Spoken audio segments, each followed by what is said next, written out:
মোৰ চেনেললৈ আপোনালোক সকলোকে স্বাগতম জনাইছোঁ। এয়া চাওক, নদীৰ ভিতৰেৰে আমি আহি আছোঁ কুৰামূৰ বাগানলৈ যাম বুলি। সেইখিনি সময় তেতিয়া ভাটিবেলা হৈছে, অৰ্থাৎ পিছবেলা 4:30মান বাজিছে তেতিয়া। আৰু আমি যাই আছোঁ একদম বাগানৰ মাজে মাজে। আমি গৈছিলোঁ এখন কাজ খাবলৈ। কাজত কৰোণা ভাইৰাছৰ কাৰণে বেছি মানুহ নাছিলে আৰু ভাবিছোঁ সোনকালে আজৰি হ'লোঁ যেতিয়া অলপ বাগানৰ ফালে ওলাই যাওঁ। আৰু এনেদৰে আমি গৈ গৈ এয়া চাওক, কুৰামূৰ বাগানত 0 কিলোমিটাৰ বাট আছে মাত্ৰ। এয়া কলঘৰ, ভিতৰত সোমাব নিদিয়ে কৰোণা ভাইৰাছৰ কাৰণে। আমি এনেই অকণমান সেইফালে গ'লোঁ। যাই এয়া চাওক, কুৰামূৰ চাহ বাগিচা। ভিতৰত সোমাই চাব পাৰিলে, আপোনালোকক দেখাব পাৰিলে মনটো বেছি ভাল লাগিলেহেঁতেন, কিন্তু নোৱাৰিলোঁ। আৰু তাত এইবিলাক বনৰীয়া ফুল ফুলি আছে ৰাস্তাৰ কাষে কাষে। এই ফুলটো পাহাৰীয়া অঞ্চলত বেছিকৈ হয়। চাওকচোন কিমান মনোমোহা ফুল।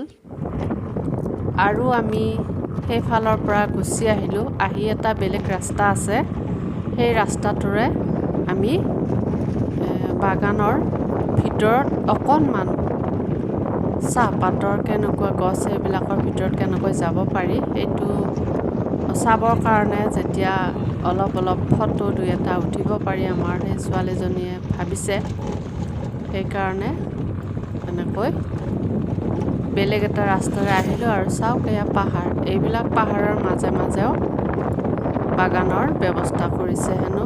বহুত যাব লাগে। আৰু প্ৰথম যিটো ৰাস্তাৰে গৈছিলোঁ সেই ৰাস্তাটোৰে এই বাগান পোৱা যায়, কিন্তু অলপ কষ্ট হয় পাহাৰ বগাই উঠোঁতে। সেইকাৰণে আমি অন্য এটা ৰাস্তাৰে গ'লোঁ, যিটো ৰাস্তাৰে সহজত ওপৰলৈ উঠি যাব পাৰি। বগাই যাব নালাগে, গাড়ীৰে যাব পাৰি। আৰু এয়া চাওক, ভিতৰত সোমালোঁ, মানুহ নাই। আমাৰ লগত এজন মানুহ গৈছিলে অৱশ্যে। তেখেতে কৈছে অলপ ওচৰৰ পৰা আপোনালোকে ফটো উঠি আহিব পাৰিব।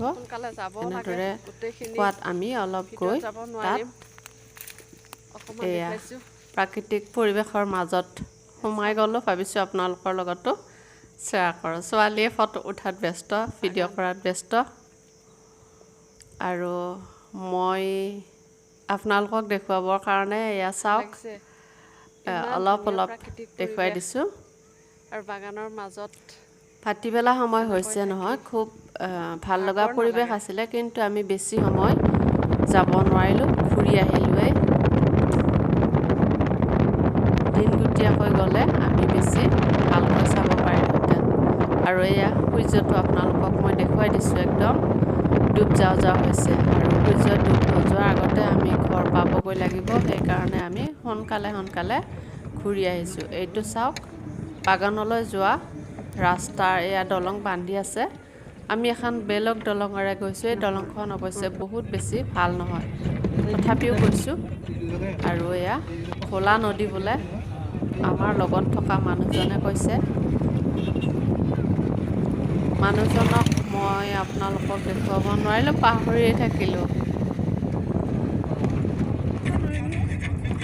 আৰু এয়া আমি 2 চাইডে বাগানৰ মাজে মাজে আহি আছোঁ, ঘৰমুখী যাত্ৰা। তাৰে ভিতৰতে আমি অকণমান ঠাই য'ত ভাল লাগিছে বেছিকৈ ত'ত ৰ'লোঁ।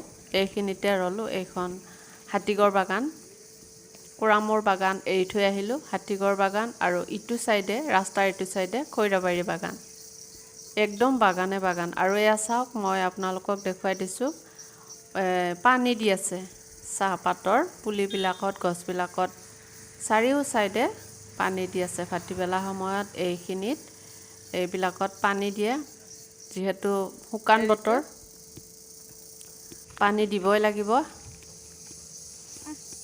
আৰু এয়া চাওক, বাগানৰ ভিতৰত কিমান ধুনীয়া ৰাস্তা। আৰু এই কৰোণা ভাইৰাছৰ কাৰণে ইয়াত মানুহ-দুনুহ বেছিকৈ নাই, ৰাস্তাৰে কিন্তু অহা যোৱা কৰিছে।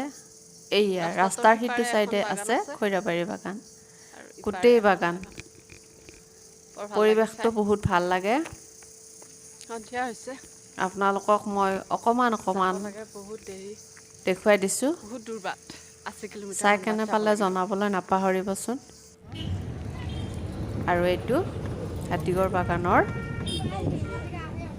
এইটো কলঘৰ হেনো এদিনাখনে দেওবাৰ আছিলে আৰু দেওবাৰ দিনাখনে বাগানৰ লোকসকলক দৰমহা দিয়ে আৰু তাত অন্য মানুহৰ প্ৰৱেশ নিষেধ হয় সেইকাৰণে আমি তাতে যাব নোৱাৰিলোঁ ভিতৰলৈ আৰু এইখন বজাৰ বহিছে এই বজাৰত সোমবাৰ বন্ধ থাকে সেইকাৰণে দেওবাৰে বজাৰটো বহিছে দৰমহা হোৱাৰ লগে লগে বাগানৰ মানুহবিলাকে ইয়াতে বজাৰ সমাৰ কৰে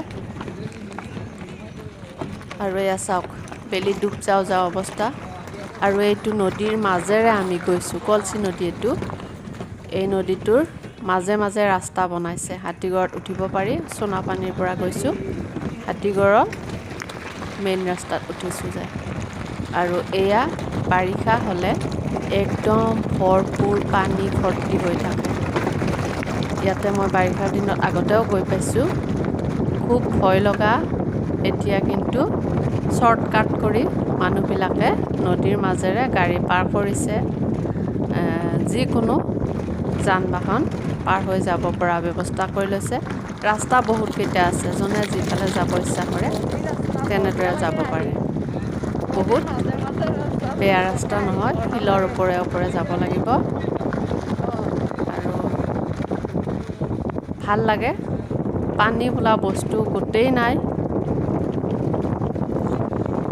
আৰু এয়া আহি আমি একদম ৰাস্তাত উঠি গ'লোঁ এইবিলাকত পানী ভৰ্তি হৈ থাকে আৰু এইখন কচুবিল বজাৰ আৰু সেইদিনাখনে আমাৰ দেউতাৰ বাৰ্থডে আছিল 11 তাৰিখ বহাগৰ আমি সন্ধিয়া আহি ঘৰ পালোঁ বাইদেউ ককাদেউহঁতৰ ঘৰত তাতে শহুৰ হয় মোৰ আৰু এয়া বাইদেউ এইবিলাক মোৰ ছোৱালী এই 3জনী আৰু সেইটো নাতিয়া ভতিজা ছোৱালীজনীৰ ল'ৰা হয় আৰু বাবা এয়া কেমেৰা ধৰি আছে আৰু বাৰ্থডে কেক কাটিবৰ কাৰণে আমাক ৰখি আছে আমি তাৰ পৰা আহি ইয়াতে বাৰ্থডে কেক এয়া কাটাৰ সকলোখিনি দৃশ্য আপোনালোকৰ লগত শ্বেয়াৰ কৰিছোঁ চাওক দেউতাৰ বয়স এইবাৰ 90 পূৰা 90 হৈছে আৰু চাওক এই পৰিৱেশটো মই ভাবিছোঁ আপোনালোকৰ লগত শ্বেয়াৰ কৰোঁ ভাল লাগিলে জনাব আৰু এইটো আমাৰ নাতিয়া ফটো উঠিব খুজিলে সি একদম বেলেগ ধৰণৰ পজ দিয়ে আৰু এয়া কেক কাটিব ৰেডি হৈ আছে দেউতাই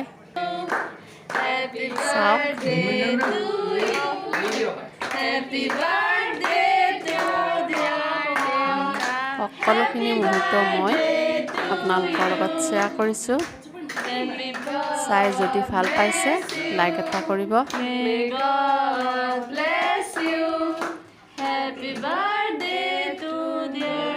আচলতে মই এনেকুৱাকৈ ফটো পূৰা তুলিম বুলি সিহঁতে ভবাই নাছিলে তথাপিতো মই ভাবিছোঁ এই দিনটো গোটেইখিনি আপোনালোকৰ লগত অলপ মুহূৰ্ত শ্বেয়াৰ কৰোঁ সেইকাৰণে মই এনেদৰে ফটোটো ভিডিঅ'খিনি কৰি ৰাখিছোঁ আৰু মঙলবাৰে ৰাতিপুৱাৰ যিটো ভূমিকম্প হৈছিলে বৰ ভূঁইকঁপত এইবিলাক বস্তু মোৰ পৰি আছে আপোনালোকৰ লগত এইটো শ্বেয়াৰ কৰিছোঁ যিহেতু ভিডিঅ'টো দিওঁতে অলপমান দেৰি হ'ল গতিকে এয়া খিৰিকীও খোলা গৈছে